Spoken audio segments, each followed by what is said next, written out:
தமிழடியான் சொந்தங்கள் அனைவருக்கும் வணக்கம்.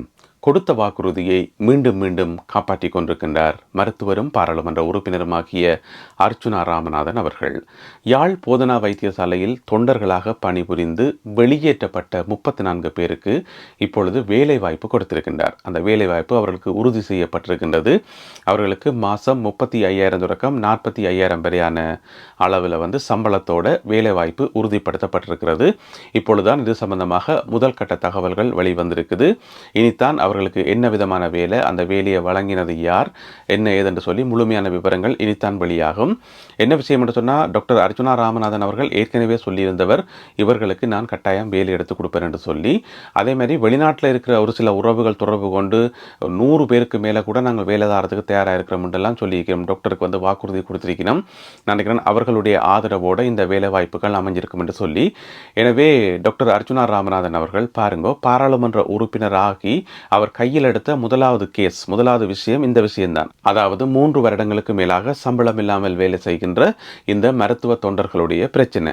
அப்ப இதை பற்றி கதைக்கிறதுக்கு அங்க போய் அதுக்கப்புறம் என்ன நடந்தது ஏது நடந்தது என்று சொல்லி உங்க எல்லாருக்குமே தெரியும். அதுக்கு பிறகு சுகாதார அமைச்சரை நேரடியாக சந்திக்க வச்சு, அமைச்சருக்கே நேரடியாக தங்களுடைய பிரச்சனைகள் எல்லாத்தையும் எடுத்து சொல்ல வச்சு, இந்த மாதிரியான நடவடிக்கைகள்ல டாக்டர் அர்ச்சுனா ராமநாதன் அவர்கள் ஈடுபட்டார். இப்ப வெளிநாட்டில் இருக்கிற உறவுகளோட கதைச்சு அவர்களுக்கு வேலை வாய்ப்பும் உறுதிப்படுத்தப்பட்டிருக்கிறது. 3 வருஷத்துக்கு மேல ஒரு கொஞ்ச சம்பளத்தோட, ஒரு சில மாதங்கள் மட்டும் வழங்கப்பட்ட ஒரு கொஞ்ச சம்பளத்தோட அடிமைகள் மாதிரி வேலை செய்த எங்களுடைய உறவுகளுக்கு இப்போ ஒரு 35,000 தொடக்கம் 40,000 வரைக்குமான சம்பளம் என்று சொல்லிக்கலாம். ஒரு நல்ல சம்பளம் தான், ஒரு அடிப்படை தேவைகளை பூர்த்தி செய்யக்கூடிய ஒரு அளவு சம்பளம் தான். எனவே அந்த சம்பளத்தோட இப்ப வேலை வாய்ப்பை வழங்கி இருக்கிறது உண்மையிலேயே பாராட்டப்பட வேண்டிய விஷயம். எல்லாரும் கேட்கிற கேள்வி, எதுக்கு டாக்டர் அர்ச்சுனா ராமநாதன் அவர்களுக்கு இவ்வளவு சப்போர்ட் கொடுக்குறீங்க, இவ்வளவு ஆதரிக்கிறீங்கன்னு சொல்லி நெடுக கேட்டுக்கொண்டு வர எல்லாருக்குமான பதில் இன்றைக்கு கிடைச்சிருக்கும் என்று நான் நினைக்கிறேன். இதுக்காகத்தான் ஆதரிக்கிறோம். ஏன்னு சொன்னா, விளையும் பயிரை முளையிலே தெரியும் என்று சொல்லி ஒரு பழமொழி இருக்குது. டாக்டர் அர்ச்சுனா ராமநாதன் அவர்கள் சாவச்சேரியிலிருந்து தன்னுடைய குரலை முதலாக வெளியில சொன்ன போது, முதலாக அந்த லைவை போட்டு அங்க இருக்கிற விஷயங்களை வெளியில சொன்ன போதே விளங்கிட்டது, இவர் சம்திங் டிஃப்ரெண்ட், இவர் வழக்கமான ஆக்கள் மாதிரி இல்ல, இவர்ல ஏதோ ஒரு விஷயம் இருக்குது, இங்க என்னமோ ஒரு பிரச்சனை ஒன்று இருக்குது, யாரோ ஒரு புதிய ஒளி ஒன்று உருவாக்கப்பட்டிருக்கிறது தமிழ் மக்கள் மத்தியில் என்று சொல்லி ஒரு விஷயம் அப்பயே விளங்கிட்டது. அதனாலதான் முதல் நாள்ல இருந்தே டாக்டருக்கு ஆதரவான பதிவுகளை போட்டு அவர் சம்பந்தமான விஷயங்களை தொடர்ச்சியா சொல்லி கொண்டு வரது காரணம், அவர்ல விஷயம் இருக்கின்றதை கண்டுகொண்டதுதான். ஆனா நிறைய பேர் அதை கண்டுகொள்ளாமல் அவருக்கு லூசு, பைத்தியம், அது இதென்று சொல்லி முத்திர குத்தி, இன்னும் ஒரு சில ஆட்களுக்கு தெரியும் டாக்டர்ல விஷயம் இருக்குன்னு சொல்லி, ஆனா வேற சில காரணங்களுக்காக தங்களை மிஞ்சிடுவார் என்ற காரணத்துக்காக, அல்லது தங்களை சார்ந்தவர்களை மிஞ்சிடுவார் என்ற காரணத்துக்காக, வேற காரணங்களுக்காக எல்லாம் எதிர்த்தாக்கள் இருக்குது. எனவே அவையில தூக்கி நாங்கள் ஒரு ஓரமாக வைப்போம். ஆனா உண்மையா நாங்கள் ஜெனியூனா பார்க்கும்போது எங்களுக்கு யார் தேவை? எங்களுடைய மக்களுக்கு சேவை செய்யறதுக்கு ஒரு நல்ல ஒரு ஆள் தேவை. தமிழ் மக்கள் கடந்த 15 வருஷமாக தங்களுக்கு தேவையான ஒரு தலைவனை தேடிக்கொண்டு வந்தவை ஓம் தானே. அப்படி தேடிக்கொண்டு கேட்கலதான் ஒரு சின்ன ஒளிக்கீட்டாக டாக்டருடைய வருகை இருந்தது. எனவே அதை பிடிச்சு நாங்கள் அதை இன்னும் மெருகூட்டி அதற்கு இன்னும் ஆதரவு கொடுத்து அதை நாங்கள் ஒரு சாதகமான முறையில் கொண்டு போய் சேர்க்கிறது நல்லதா, அல்லது அதையும் ஊதி அணைக்கிறது நல்லதா? எது நல்லது? அப்போ அதனால தான் அதை ஆதரவு கொடுத்து அந்த ஒளியை ஒரு பிரகாசமான ஒரு பெரிய வெளிச்சமாக மாற்றி கொண்டு வரோம். இன்னும் அது பெரிய சுடராக கொழுந்து விட்டு எரிஞ்சு இன்னும் நிறைய பேருக்கு வெளிச்சம் கொடுக்கும் டாக்டர் அர்ச்சுனா ராமநாதன் என்கிறது சொல்லப்படுற அந்த ஒரு ஒளி விளக்கு. இதை நீங்கள் எல்லாருமே ஒத்துக்கொள்வீங்கன்னு நினைக்கிறேன். இதுக்காகத்தான் டாக்டர் அர்ச்சுனா ராமநாதன் அவர்களை தொடர்ச்சியாக நாங்கள் ஆதரிச்சு கொண்டு வரோம். எனவே அவரால் எங்களுடைய மக்கள் நன்மை பெறுவார்கள். நாங்கள் என்ன செய்தாலும் ஏது செய்தாலும் எங்களுடைய கடைசி விளைவு எங்களுடைய எல்லா செயல்களினுடைய கடைசி விளைவும் எங்களுடைய மக்களுக்கு நன்மையாக போய் முடியணும். இதுதான் எங்களுடைய விருப்பம். அதைத்தான் இப்ப நடந்து இருக்குது. யோசிச்சு பார்த்தோம் என்று சொன்னா, அவர் சாவச்சேரி மருத்துவமனையில MS ஆக இருக்க ஆசைப்பட்டவர், மருத்துவ மேலாளராக இருக்க ஆசைப்பட்டவர் தன்னுடைய வேலைகளை பார்த்துக்கொண்டு. ஆனா அவரை அப்படி இருக்க விடாம அவரை போட்டு அடி நடிச்சு இப்ப MP ஆக்கி இருக்கிறீங்க. MS ஆக இருந்தவரை MP ஆக்கியாச்சு. சரி, அதுக்கு பிறகு இந்த சுகாதார தொண்டர்களுடைய பிரச்சனைகளை ஒரு 4 சுவருக்குள்ள போய் கதைச்சு பேச முடிவெடுத்து அங்க போனவர் கதைக்கிறதுக்கு ஒரு 4 சுவருக்குள்ள கதைச்சு தீர்ப்பம் என்று சொல்லி அவரை அங்க கதைக்க விடாமல் அவரை அவமானப்படுத்தி அவரை பிடிச்சி வெளியில விட்ட உடனே 4 சுவருக்குள்ள கதைக்க வேண்டிய அந்த விஷயம் நாடாளுமன்றத்தில் கதைக்க வச்சினோம். தானே. டாக்டர் கடைசியாக போயிட்டு நாடாளுமன்றத்தில் அந்த பிரச்சனையை பற்றி கதைச்சார். சரி, ஒரு பணிப்பாளரோட இந்த பிரச்சனையை கதைச்சு தீர்ப்போம் அவர் முடிவெடுத்தார். பணிப்பாளரோட கதைச்சு சம்பந்தப்பட்டாரோட கதைச்சு இந்த பிரச்சனையை முடிப்போம்னு சொல்லி அவர் அதுக்கு இடம் கொடுக்கல, காவலாளியை பிடிச்சி வெளியில விடுங்கன்னு சொல்லி ஏவி விட்டதால கடைசியா அமைச்சரோட போய் கதைக்க வேண்டி வந்துட்டுது. எனவே ஒவ்வொரு அடியும் டாக்டர் அர்ச்சுனா ராமநாதன் அவர்களுக்கு மேல விழுகிற ஒவ்வொரு அடியும் அது அவருக்கு பாதிக்காது, அவர் அதை தனக்கு சாதகமாக எடுத்துக்கொண்டு அதை விட ஒரு சிறந்த ஒரு காரியத்தை செய்வார். எனவே எங்களுக்கு என்ன விளங்குது என்று சொன்னா, டாக்டரை விழுத்துறதுக்காக அடிக்கப்படுற ஒவ்வொரு அடியும் அவரை வளர்த்து கொண்டு போகுது. தானே, அவருடைய வளர்ச்சிக்கு அது உரமாக இருக்குது. எனவே இன்னும் மருத்துவர் அர்ச்சுனா ராமநாதன் அவர்கள் இன்னும் நிறைய சேவைகள் செய்வார். மக்களாகிய நாங்கள் எல்லோரும் அவரை ஆதரித்து அவருக்கு ஊக்கம் கொடுத்து அவருக்கு பின்னால நிற்கணும். என்ன ஒரு விஷயம் என்று சொன்னா, ஒரு விஷயத்தை நாங்கள் சாதகமான முறையில் சிந்திக்கும் போது பாசிட்டிவ் திங்கிங் என்று சொல்லுவோம். Positive thinking. இப்போ நிறைய நெகட்டிவான திங்கிங் இருக்குது சமுதாயத்தில். அது சரியில்லை, இது சரியில்லை, அப்படி இப்படி என்று சொல்லி. இன்னும் ஒரு முக்கியமான விஷயம், நாங்கள் என்ன நினைக்கிறோமோ அதுவாக ஆகிறோம் என்று சொல்லி ஒரு தத்துவம் இருக்குது. அதாவது எங்களுடைய செயல்கள் எல்லாத்துக்குமான அடிப்படை காரணம் எங்களுடைய சிந்தனை. நாங்கள் என்ன நினைக்கிறோமோ அப்படித்தான் எங்களுடைய வாழ்க்கை அமையும் என்று சொல்லி, நாங்கள் நல்லா இருப்போம், நல்ல விதமாக போவோம், வாழ்க்கையில் முன்னேறுவோம், எல்லாருக்கும் உதவி செய்வோம் என்று சொல்லி நல்ல விதமாகவே நாங்கள் சிந்திச்சோம் என்று சொன்னால் அது கட்டாயம் நடக்கும். இதே நேரம் நாங்கள் நெகட்டிவாக திங்க் பண்ணோம் என்று சொன்னால் அது சரி இல்லை, இது சரியில்லை, அப்படி நடக்காது, இப்படி நடக்காதுன்னு சொல்லி அப்படித்தான் போய் முடியும். எனவே எங்களுடைய சிந்தனைகள்ல தான் எல்லாமே இருக்குது. டாக்டர் அர்ச்சுனா ராமநாதன் அவர்கள் உண்மையிலேயே எங்களுடைய மக்களை நேசிக்கிறார். அவர் எங்களுடைய மக்கள் மேல பற்றும் பாசமும் வச்சுக்கிறார். எங்களுக்கான ஒரு சிறந்த தலைவனாக அவர் உருவாவார். அவர் மூலம் எங்களுடைய மக்களுக்கு நிறைய நன்மைகள் கிடைக்கும் என்று சொல்லி நாங்கள் சாதகமாக நிற்க ஆரம்பித்தோம். அதுதான் இப்போ நடந்து இருக்குது. எனவே அன்பான மக்களே, எந்த ஒரு விஷயத்தையும் நாங்கள் சாதகமாக நிற்போம். இனிமேல் எங்களுடைய வாழ்க்கையில எல்லாமே நல்லபடியாக தான் நடக்கும். எங்களுடைய தமிழ் மக்களுடைய வாழ்க்கையில எல்லாமே விடிவு காலம்தான், எல்லாமே மாறிக்கொண்டு வருது என்று சொல்லி நாங்கள் சாதகமாக நிச்சயம் என்று சொன்னால் எங்களை சுற்றி நடக்கிற எல்லா செயல்களும் சாதகமாக தான் நடக்கும். இது ஒரு அடிப்படை தத்துவம். சரி, இப்போ டாக்டர் அர்ச்சுனா ராமநாதன் அவர்கள் 34 பேருக்கு வேலை வாங்கி கொடுத்துட்டார்.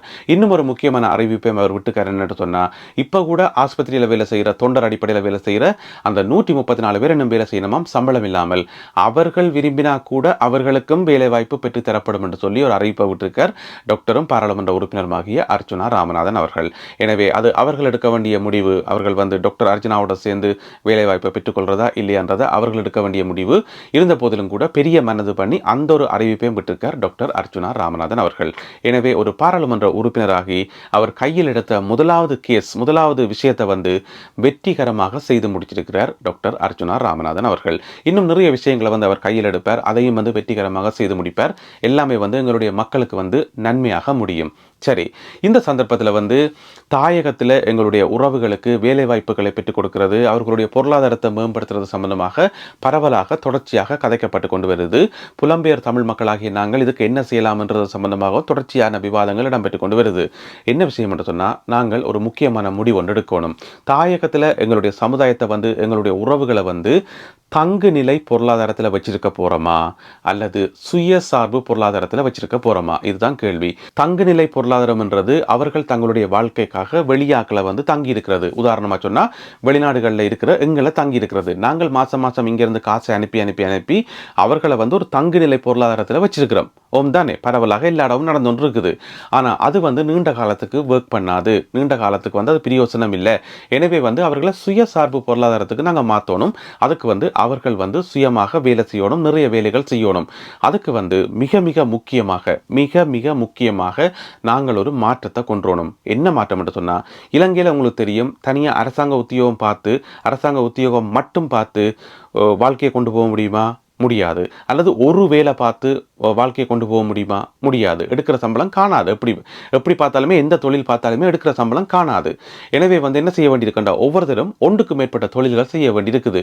ஒரு பிரதான தொழிலும் ஒரு உப தொழிலும் ஒரு பார்ட் டைம் ஜாப்பும் செய்ய வேண்டியிருக்குது. அதுக்கு எங்களுடைய மக்கள் மத்தியில் ஒரு மனநிலையில் ஒரு மாற்றம் கொண்டு வரணும். இதை நீங்கள் எல்லாருமே ஒத்துக்கொள்வீங்கன்னு நான் நினைக்கிறேன். என்னென்னு சொன்னால், எந்த தொழிலும் கேவலமானது இல்லை, செய்யும் தொழிலே தெய்வம். எங்களுக்கு ஒரு பழக்கம் இருக்குது. நான் கூட ஸ்ரீலங்காவில் இருக்கக்குள்ள அதே பழக்கத்தில் நானும் அதே பழக்கத்தில் நான் என்ன சொன்னால், செய்தால் இந்த வேலை மட்டும்தான் செய்வேன், அல்லது வேறு எந்த வேலையும் செய்ய மாட்டேன். இந்த வேலை செய்கிறது எனக்கு பிடிக்காது, அது எனக்கு கௌரவம் இல்லை, அது எனக்கு மரியாதை இல்லை, மதிப்பில்லை. எனவே நான் ஒரு சில வேலைகள் மட்டும்தான் செய்வேன் போட்டு இருந்தால் அப்படியே இருக்க வேண்டிய தானே குறிப்பிட்ட அந்த வேலை எங்களுக்கு கிடைக்கும் வரைக்கும் அப்படியே இருக்க வேண்டியான். எனவே அந்த ஒரு மனநிலையை வந்து நாங்கள் மாற்றணும். இப்போ நாங்கள் வெளிநாட்டில் இருக்கிற உங்கள் எல்லாருக்குமே தெரியும் வெளிநாட்டில் நாங்கள் பார்க்காத வேலை ஏதாவது இருக்கா, என்ன வேலை என்றாலும் ரெடி. இரவு 3 மணிக்கு ஒரு வேலையை ஆரம்பித்து விடிய 9 மணி வரைக்கும் வேலை என்று சொல்லி ஃபோன் பண்ணி சொன்னால் வெளிநாட்டில் இருக்கிற நாங்கள் எல்லாருமே ஓமெண்ட் தானே சொல்லுவோம். 3 மணிலேருந்து விடிய 9 மணி வரைக்கும் கையில் காசு வாரியான்னு கேட்டால் உடனே ஓமெண்டுவோம். அதுக்கு என்ன வாரன்னு சொல்லுவோம். ஏன்னு சொன்னால் எந்த வேலைக்கும் நாங்கள் இங்கே தயாராக இருக்கிறோம், எத்தனை மணிக்கும் வேலை செய்கிறதுக்கு தயாராக இருக்கிறோம், ஒன்றுக்கும் மேற்பட்ட வேலைகளை வேலை செய்கிறதுக்கு தயாராக இருக்கிறோம். அதனால தான் எங்களோட கையில் காசு இருக்குது. தானே அதனால தான் எங்களோட கையில் காசு இருக்குது. ஏன்னா நாங்கள் ஒன்றுக்கும் மேற்பட்ட வேலைகள் செய்கிறோம், நேரங்காலம் பார்க்காம வேலை செய்கிறோம், நீண்ட மனத்தியாலங்கள் வேலை செய்கிறோம், கஷ்டப்பட்டு வேலை செய்கிறதுக்கு நாங்கள் தயாராக இருக்கிறோம். வெளிநாட்டுக்கு வந்தோடனே எங்களுடைய மனநிலை வந்து இப்படி மாறுது.